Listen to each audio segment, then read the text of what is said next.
cho nó cái là màu bị bài cô này ở sủi bẻ hay cái cua miên bông co cái tiệt cái bẻ tứ lụ tờ làng cua ba làng bơ tờ lá xong từ mé đó hay làng thòng chuyện mà tên mình này cái đó là dân co cái gì ជាក់ស្ដែងទៅប៊ូប្រភេទនេះគឺមានស្បែកពីរជាន់ស្បែកទី1គឺផលិតពីស្បែកគោសុទ្ធ 100% ហើយស្បែកខាងក្រៅនេះជាប្រភេទ film ដែលខ្មៅរលោងពុតមិនបាក់ត្រូវទឹកមិនរិចមិនយាទេបងហើយបើយើងនិយាយអំពីបាតវិញគឺកស៊ូក្រែបងបត់បងកាច់មិនក៏អត់បាក់ដែរបង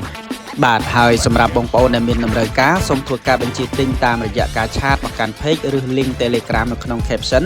ឥឡូវនេះបងប្អូនមាន promotion free ជូនស្រោមជើងកប្បាស2គូជាប្រភេទស្រោមជើងពាក់មិនធុំក្លិនជើងមិនបែកញើសជើងព្រមទាំង free សេវាដឹកជញ្ជូន25ខេត្តក្រុងសូមអរគុណ